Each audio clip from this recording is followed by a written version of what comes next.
As a primarily edible vegetable gardener, it's taken me a few seasons to get my head around growing roses, but as you can see behind me, I think I've figured it out, and I have not only this beautiful climbing rose, but 7 other types of roses growing here at the Epic Homestead. So in today's video, I'm gonna give you some of the biggest mistakes that beginner rose growers make, and I've made so you can avoid them in your garden. These 4 roses are the first ones that I ever put in here at the homestead, and it brings us to the first mistake that you can make, and I certainly made, and that would be a watering mistake. Roses want a healthy amount of water. You'll notice I'm gonna take my little shower nozzle and just put a trickle on. If you don't have irrigation set up on your roses, they want to be watered almost like a tomato wants to be watered. So deep but infrequent forces those roots to go down. Remember, you're gonna cut these back and let them regrow many, many years in a row. And so you want nice, deep, established roots, and you wanna water at the base like I'm doing here.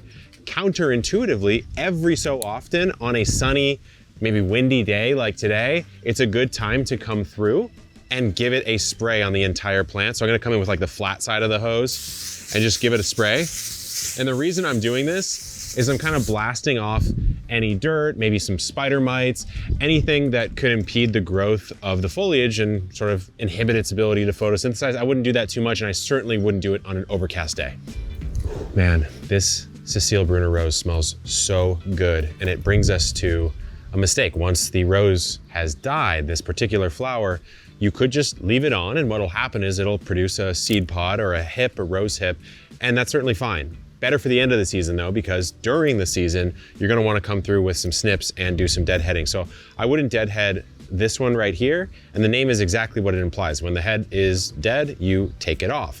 So right here, I'm gonna leave that one, smells amazing. This would be an example of one that is still opening up. But as I go over to, let's say right here, this isn't looking so pretty anymore. If I just touch it, it kind of vanishes. And so I'm gonna come through and cut back to there so that the plant is no longer supporting this spent flower, and I don't want the rose hip right now, so I'm gonna remove it. It's gonna be the same for this. If you don't have snips, you can just kind of do a pluck. It tends to pop itself off at the point where it's the weakest, and you're good to go. And then there's some really obvious dead ones down here that I've kind of missed, which would be like this one, that guy right there. If you're doing this on a different style of rose and you don't want to take off just the head, you can come down even further on the stem.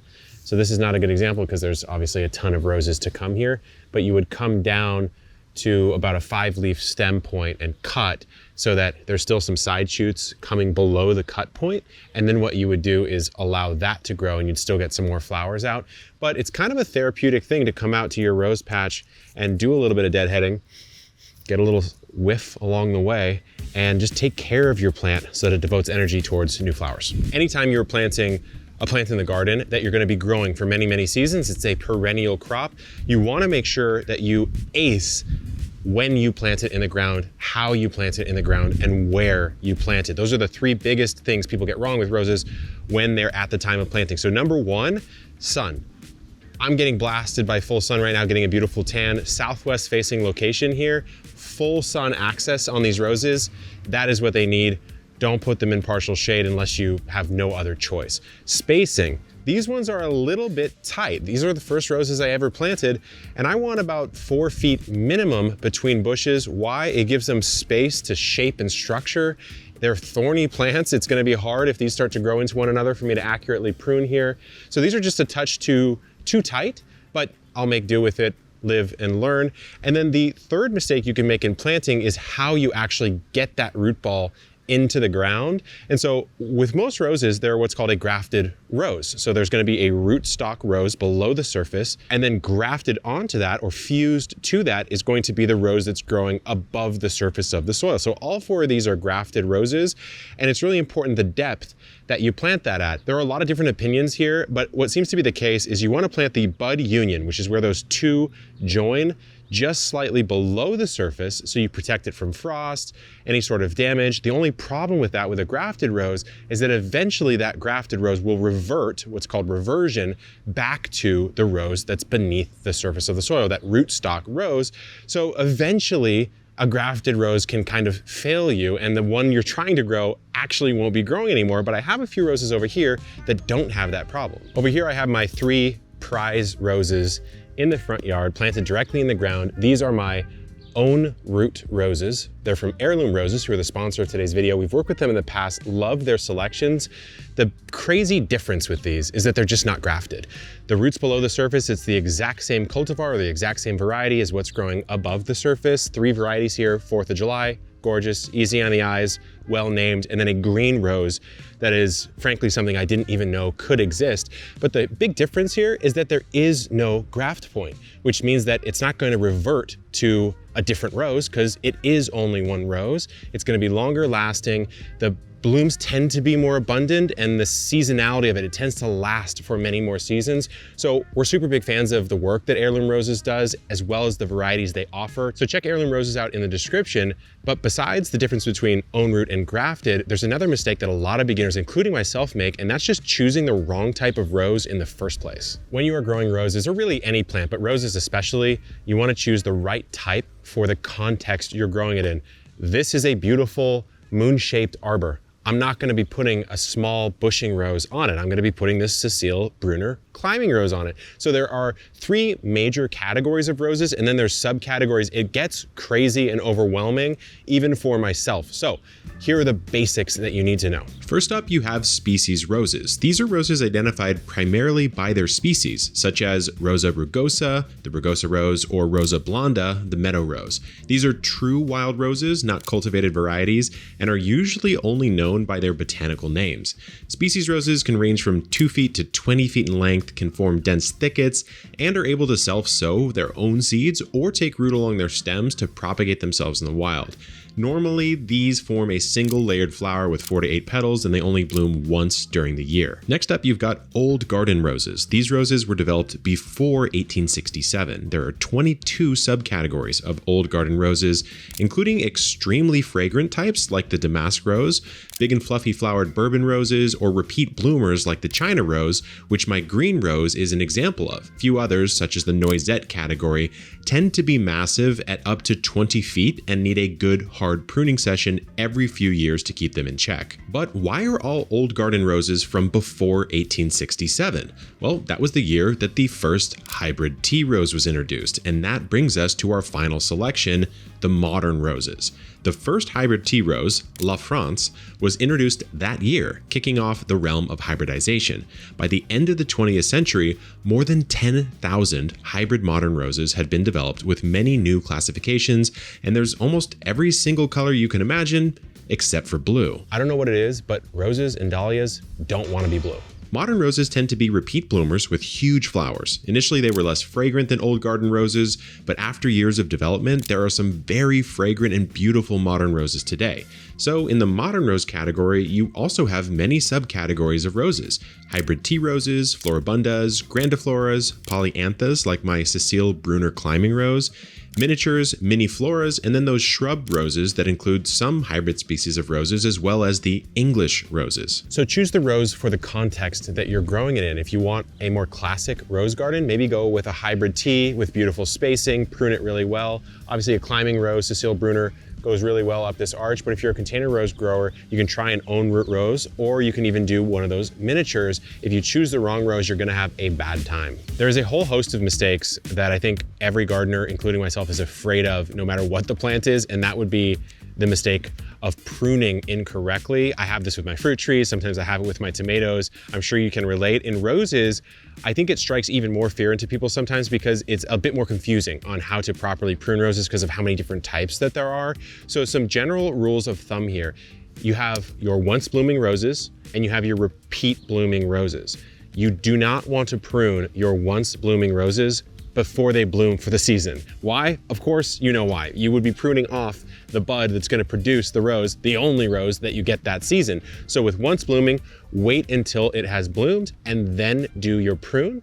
And with repeat blooming, you just have a little bit more forgiveness because it is going to come back. So you can do maybe a shaping prune before you get those first flowers, and the plant will still bloom over the course of the season. Now, when we take a look at my climbing rose over here, there's actually a big mistake that you can make. So with a climbing rose, down here, you have all of these canes that are coming up. These are what are called the main canes. They're coming up and they're going into this climbing trellis structure, and then they're branching off like crazy, producing all of these rosebuds and all these side shoots. If you were to come through and maybe prune right down there, or prune right down there. Unless you're really trying to heavy prune that rose, you're just gonna be deleting an entire branch of that plant all the way up through the climbing structure, which would not be a good idea. It's kind of like kneecapping that rose. So with a climbing rose, what we tend to do is, this is gonna be a repeat bloomer over the course of the year. And what we'll do is we will shape it and just kind of keep the overall structure in place. So once all of these roses here bloom for the season, and we know that we're kind of getting towards the end point, we'll do a shaping prune and bring it back down to earth, so to speak. So when it is time to prune, you want to remember the 3 Ds: dead, disease, damaged. You will never go wrong if you remove dead tissue, damaged tissue, or diseased tissue on a plant. So let's imagine that this one was a dead branch here. You want to look for discoloration. So brown, black, gray, those are examples of very clear dead tissue. Red, oranges, greens, these are all colors that a healthy rose stem can be.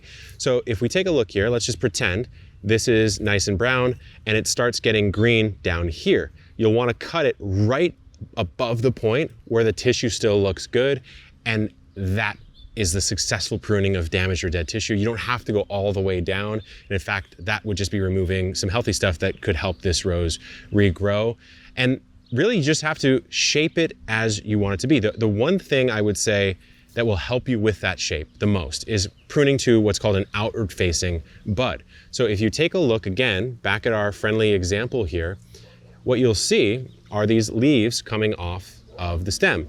So about 2-3 months ago, these were just little buds that were facing in a particular direction off of this stem. So if I wanted to prune, what I would do is I wouldn't prune right here with this leaf shooting outwards like this, because that's kind of going into the middle of this rose and it's making a branch that's going this way cross back to go this way over the plant, kind of ruining the structure here. What I would do is I would prune right there, so that it could shoot out this way and sort of expand the size and shape of this rose out in this direction.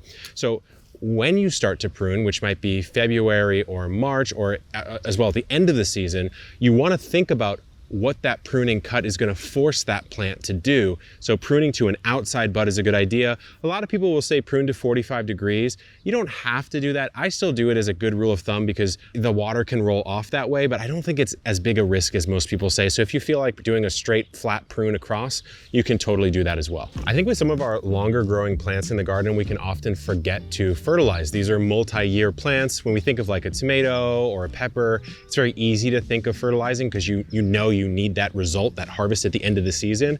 But with roses, sometimes easy to forget. So I will fertilize right now my climbing rose. So I'm gonna move my mulch away. I'm using some rose tone. Man, it smells really nice underneath here. Best time to do this is actually a bit earlier than I'm doing it right now. It would have been when you're starting to see the roses leaf out again as the season starts to warm up.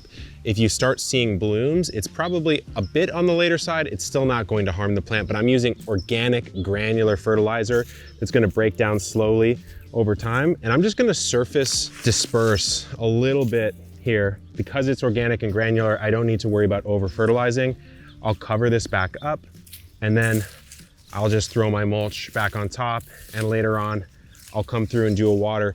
On in-ground planted roses that are well established, I don't think you have to fertilize like crazy, but if you're growing one of those miniatures or a container or a shrub style rose in a more constrained amount of space, then fertilizing is gonna be really important, because just like any other plant, we're putting out blooms, we're putting out growth. We need to give that plant more nutrients if we're growing it in a container. So roses are honestly way more fun to grow than I ever thought they would be. I frankly, when I was younger, 12 years ago when I started gardening, I thought they were like a granny plant that I wouldn't be caught dead growing. And here I have about 7 or 8 of them growing in the garden, probably more to come.